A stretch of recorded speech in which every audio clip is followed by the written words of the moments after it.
wabarakatuh. Salam sejahtera, Om Swastiastu, Namo Buddhaya, Sampurasun Rahayu. Kita berjumpa lagi pada webinar ke-7 tanggal 23 April, tanggal 28 April ya. Komunitas Cinta Budaya ini adalah komunitas yang melestarikan kebudayaan dengan gerakan pelestarian budaya, baik itu budaya umum maupun spiritual. Sekarang ini kita menyelenggarakan webinar dengan topik pentingnya perhitungan hari baik dalam kehidupan. Dengan pembicara nanti Mas Yongbi, ya, ahli Feng Shui dan chiropractor, kemudian Ibu Cecilia Aida tentang wariga, kemudian moderatornya adalah Romo Bambang Eko Priyono. Terima kasih kepada para narasumber yang akan memberikan pemaparan dan moderator yang memandu acara malam ini. Saya juga mengucapkan terima kasih pada yang hadir. Mungkin nanti akan bertambah lagi ya. Biasanya agak malam karena ini puasa ya. Mohon nanti dibantu mikrofon dimatikan dulu supaya acara berjalan dengan baik. Kali ini komunitas Cinta Budaya menyoroti perhitungan hari baik yang biasanya objek ini dianggap sebagai tahayul. Namun, benarkah itu tahayul? Dalam masyarakat modern, tahayul akan selalu berbenturan dengan keilmiahan.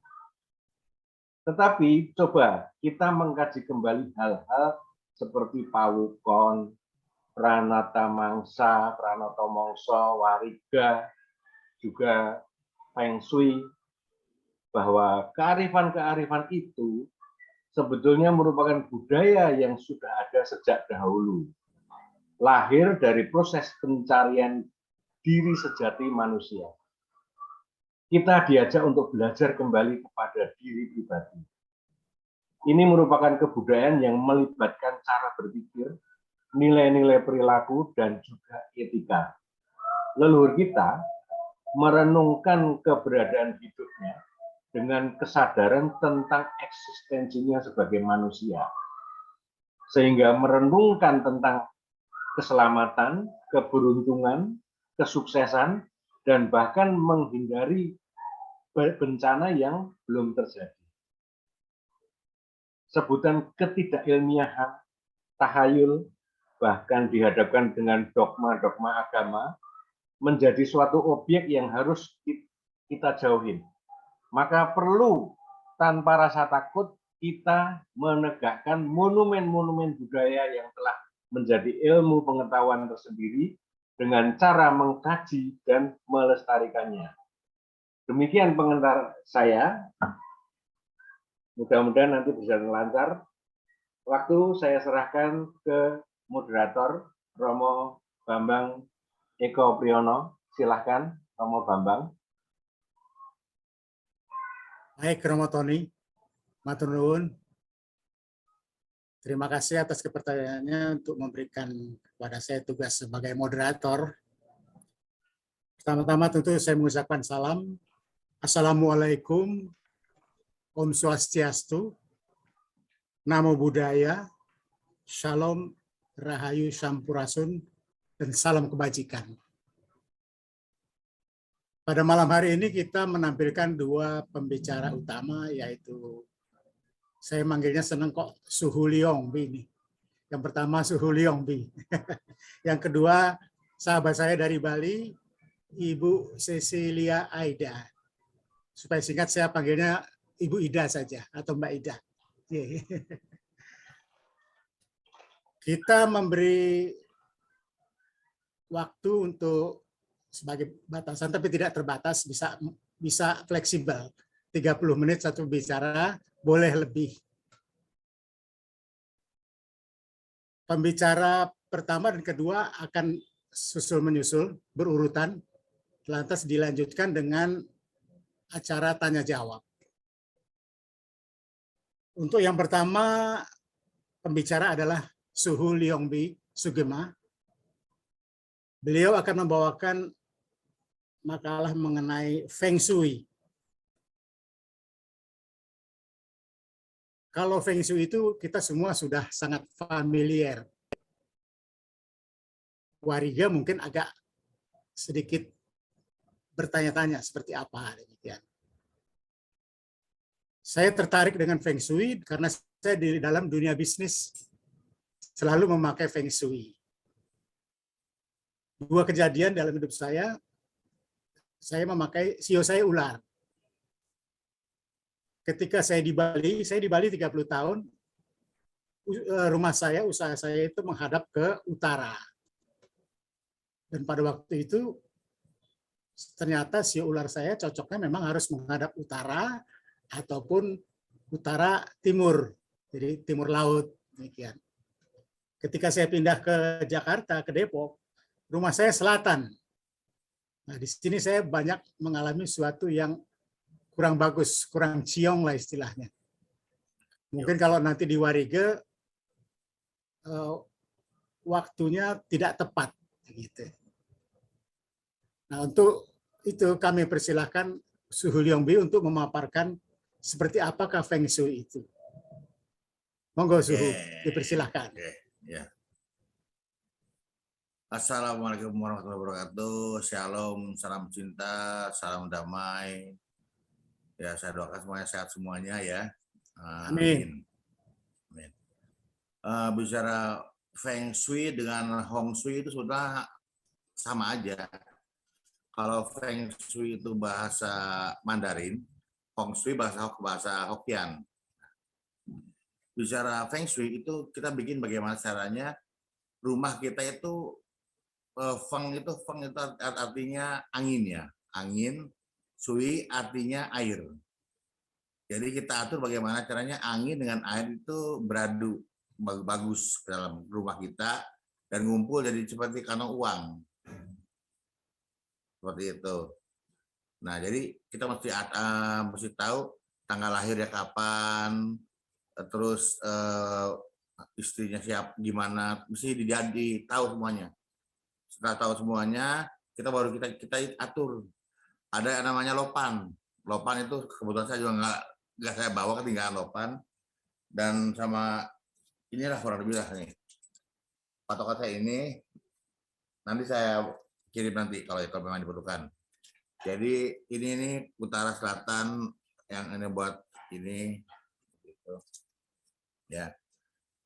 Nah, terus dari pintu masuk bagaimana caranya orang lihat oh nyaman masuk gitu kan. Waktu tidur kita kayak terasa adem, nyaman tidur nyenyak. Terus pada waktu masak juga penting sekali, waktu masak kita masak ke dalam. Masak ke dalam. Terus saya sering sekali melihat ke perumahan-perumahan yang sekarang ya, ada pintu depannya tapi nggak ada pintu belakangnya. Itu ya kadang-kadang saya sesalkan kayak gitu. Ibaratnya kayak orang makan, buahnya nggak ada gitu kan, seperti itu. Terus apalagi ya kondisinya saya bingung ini kondisinya karena biasanya saya kan dengan tamu tanya jawab ya. Ini kalau nggak ada pertanyaan saya bingung mau apa saya jelaskan gitu loh. Ibaratnya rumah menghadap ke timur cocoknya dengan sio ini, sio kuda, seperti kayak gitulah kurang lebih seperti itu. Iya. Tapi kita bentuk bagaimana caranya rumah itu menjadi kantong uang, pundi uang, jangan sampai uang masuk, tiba-tiba ada musibah, jadi tiba-tiba ada uang tambahan keluar, seperti itu. Jadi ibaratnya jadi tambah kaya lah, kaya kayak gitu. Jadi intinya sih ya bagaimana caranya kita masukin uang, masukin rezeki dan banyak uang itu. Itu ya Suhu. Saya kira memang kalau Feng Shui ini lebih banyak tanya jawab. Jadi mungkin panjangnya di sana Suhu. Iya.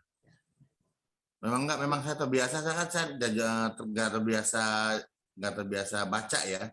Saya terbiasa biasa dengan pasien tanya jawab gitu. Jadi Ya, kalau nggak ditanya, saya bingung jawab apa nih gitu kan.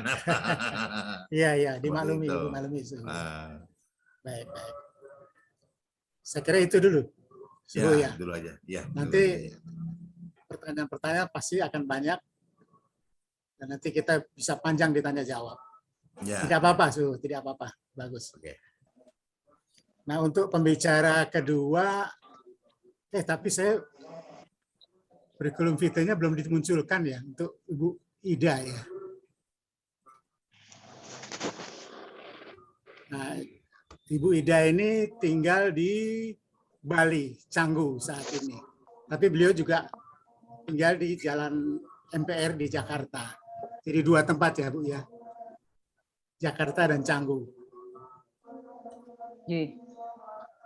Beliau lulusan dari University of California ya, Bu. Bidangnya sosiologi. Beliau bekerja di perusahaan-perusahaan luar negeri, malah lebih banyak di perusahaan perikanan, kalau tidak salah begitu ya, Bu.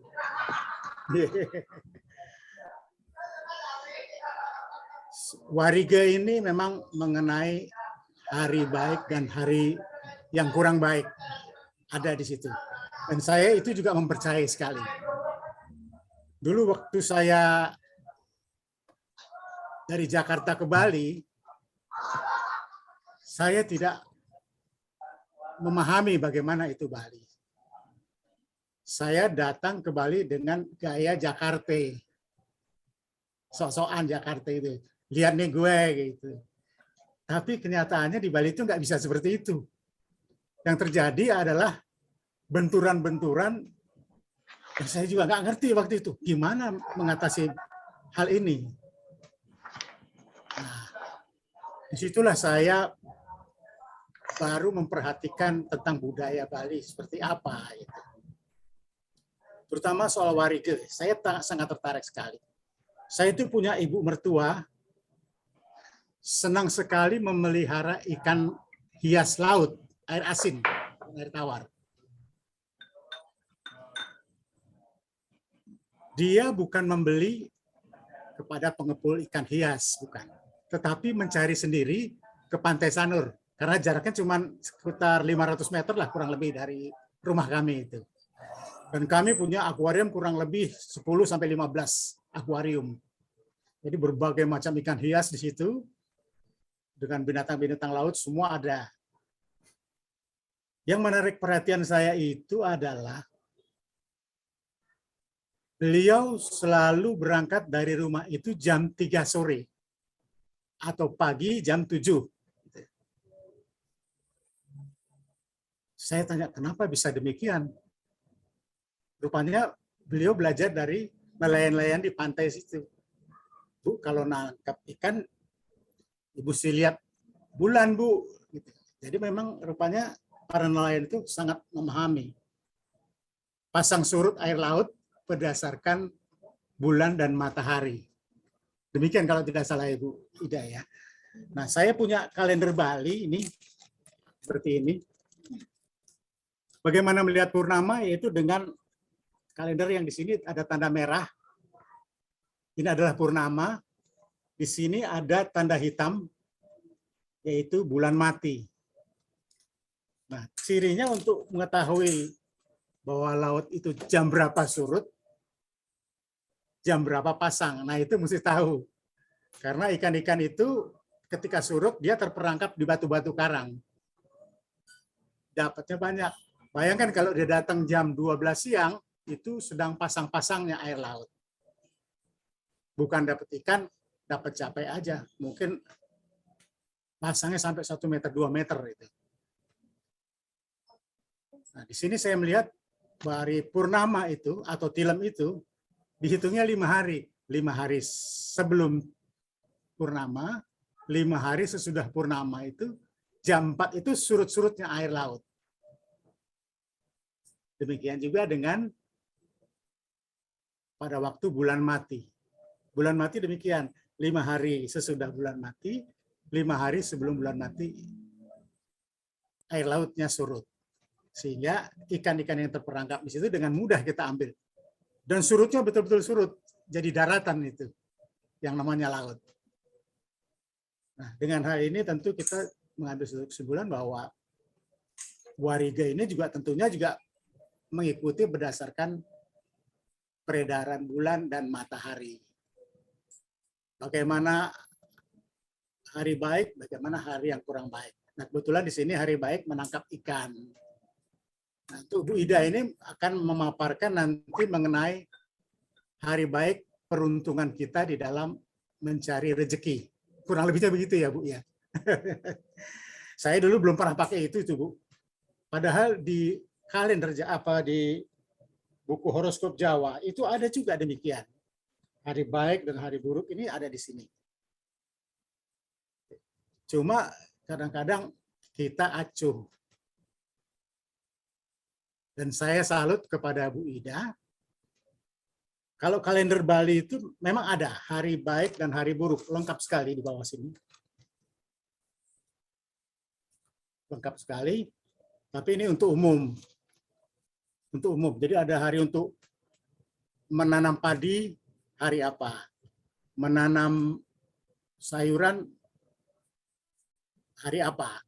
Memotong hewan atau memelihara hewan, itu ada. Upacara pun ada di situ. Nah, kalender ini sebetulnya adalah untuk para resi ketika melakukan upacara. Tapi saat itu berkembang terus sehingga untuk berbagai kebutuhan hidup. Nah, yang saya salut kepada Ibu Ida nanti adalah beliau ingin agar hari baik dan buruk ini bisa dipakai atau digandrungi oleh kaum milenial. Yang sangat gampang tentu tinggal melihat. Karena di Bali saya akuin itu ahli membuat kalender ada, ahli buku ini 300 tahun kalender untuk mengetahui netu, Saptawara dan Pancawara sehingga mendapatkan buku apa yang kita pakai atau buku apa yang saya punya gitu.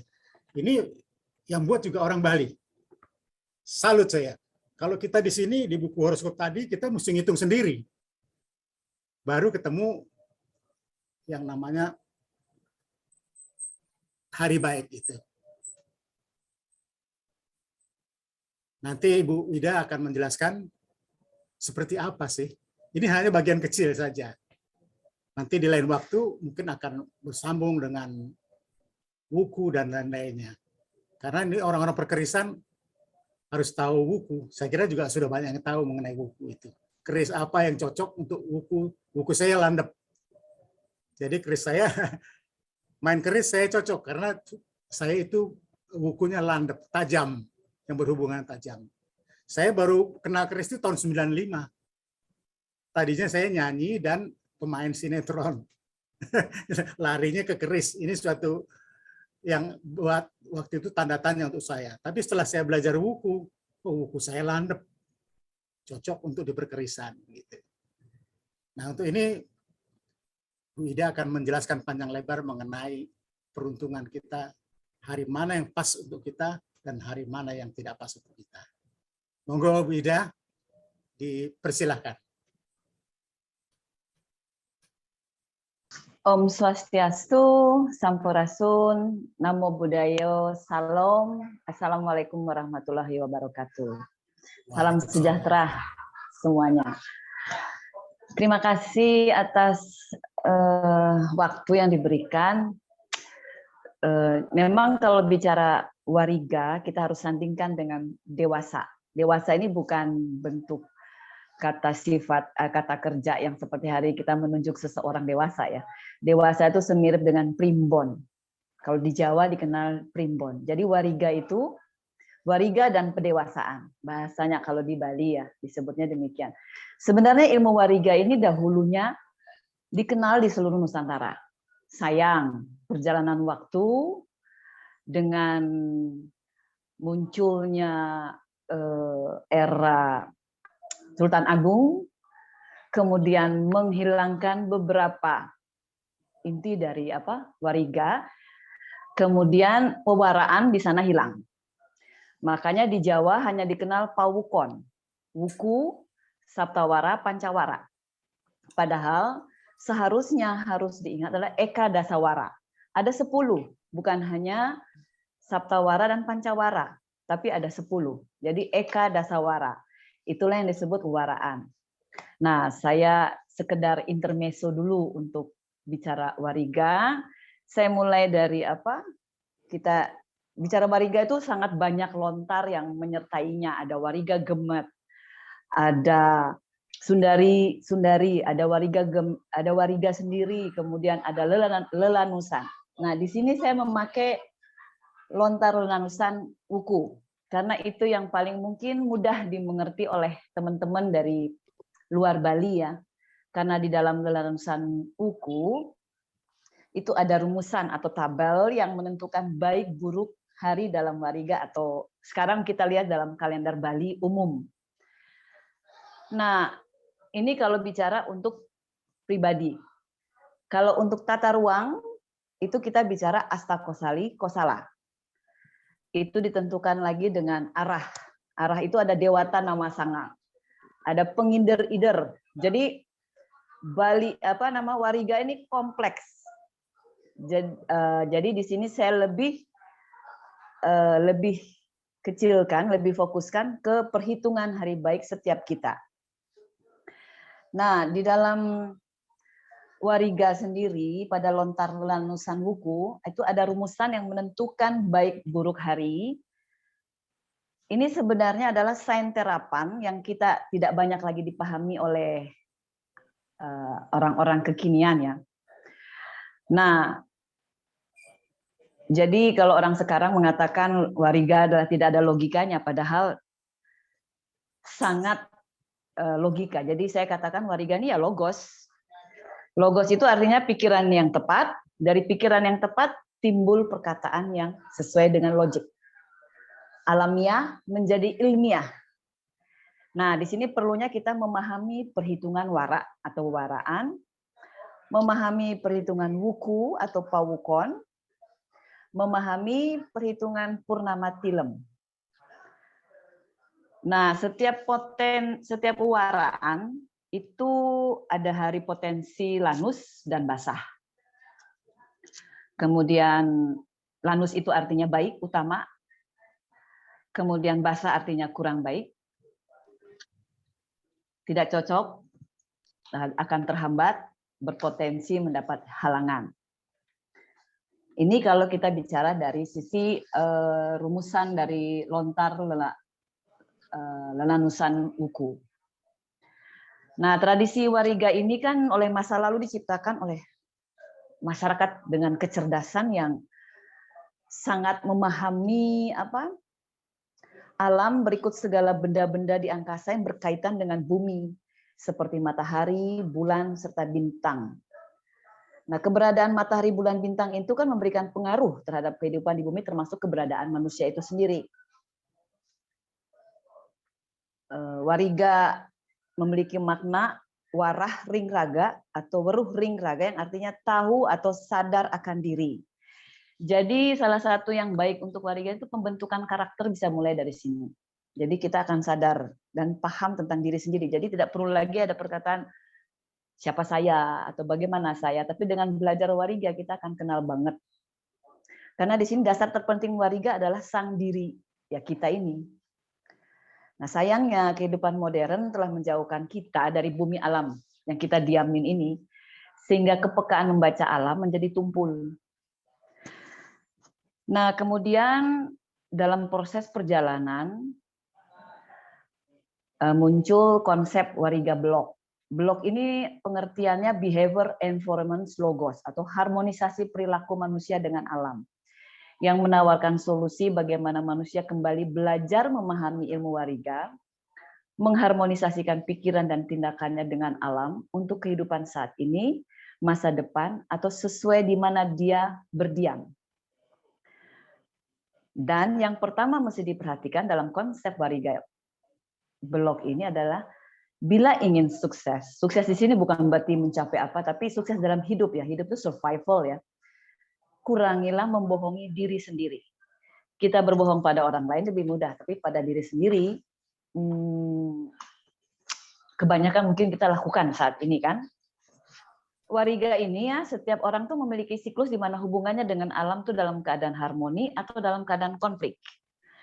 Karena gini, kan seperti tadi ya, dalam pelaut itu kan ada navigasi yang selalu dilakukan, mereka kan harus tahu kapan air naik, kapan air turun. Demikian pun kita di darat ini. Jadi di hari kapan seseorang hubungannya dalam keadaan harmoni, dan di hari kapan dalam keadaan konflik. Jadi bukan berarti kita konflik di sini, kita dengan alam. Tubuh kita kan bagian dari alam, alam juga bagian dari kita. Jadi apa yang di dalam tubuh kita, itu pun juga terjadi. Tidak selamanya kita harmoni.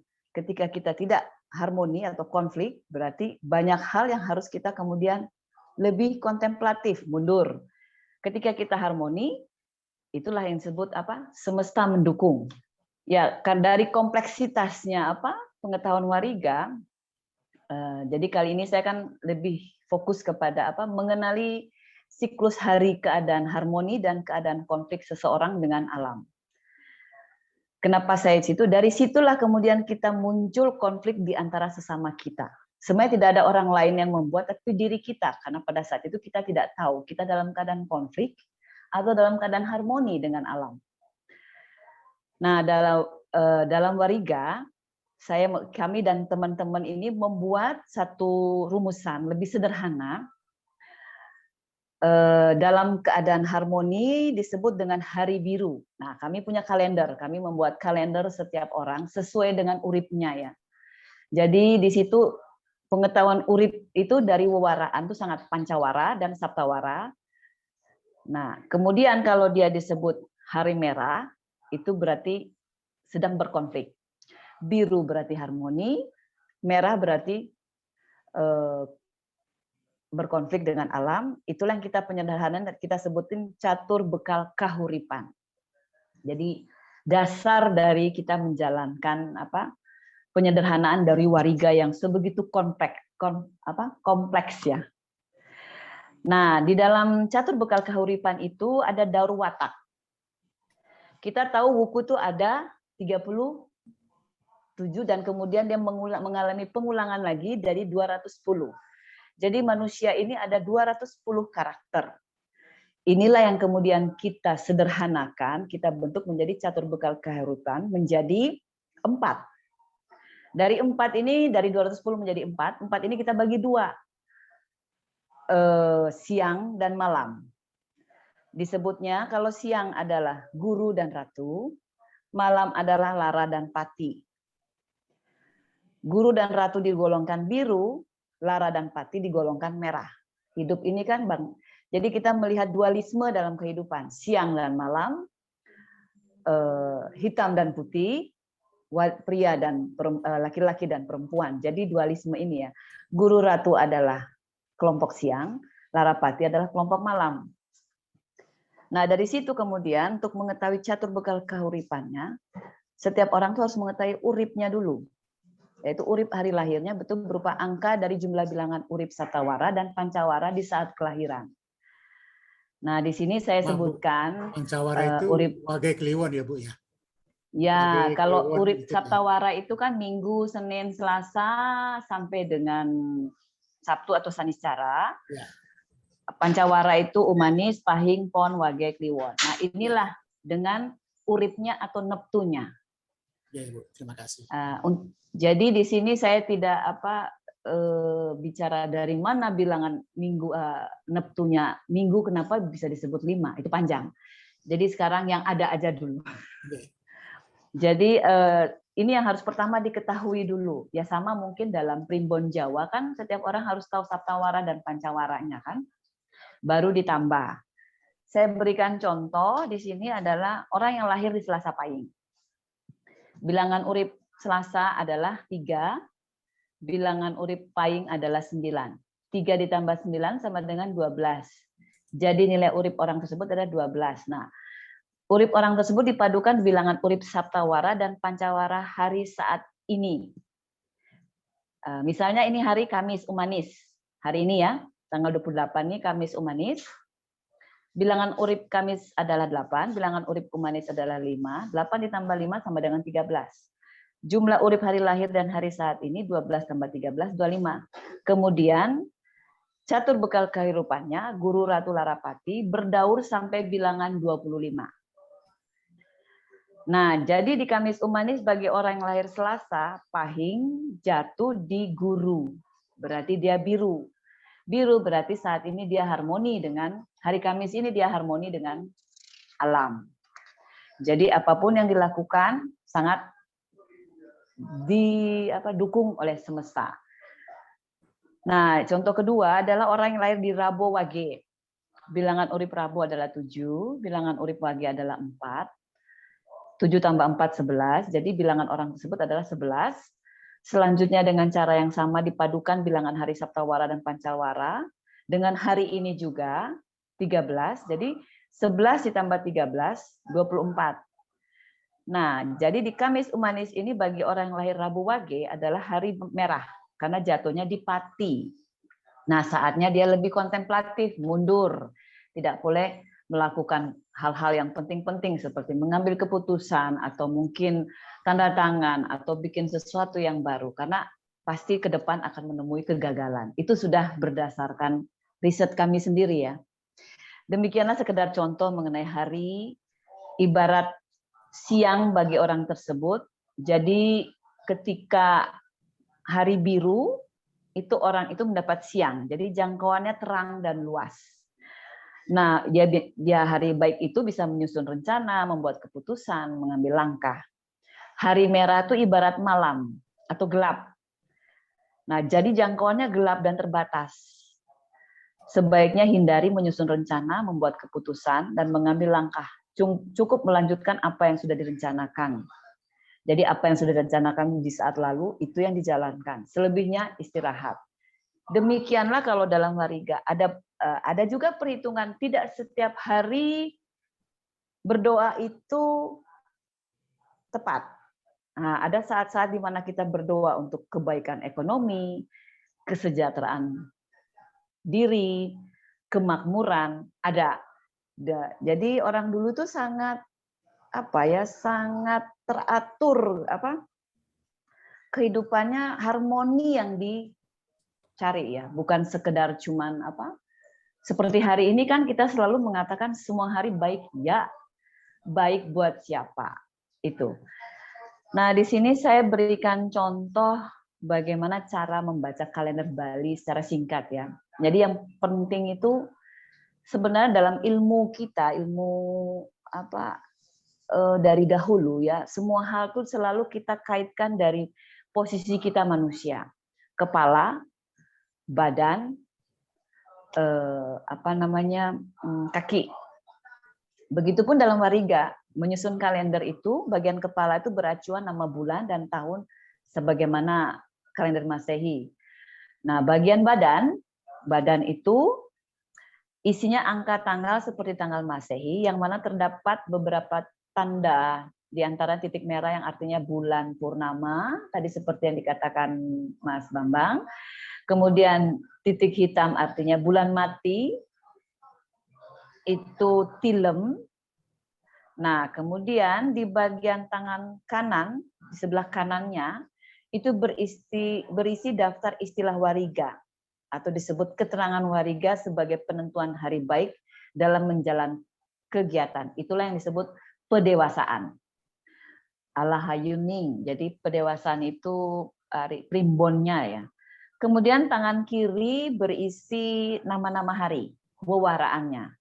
Bagian kaki yang berisi daftar hari raya agama Hindu ya kalau sekarang. Kemudian berisi hari baik untuk menjalankan ibadah dan aktivitas. Dan pantangan.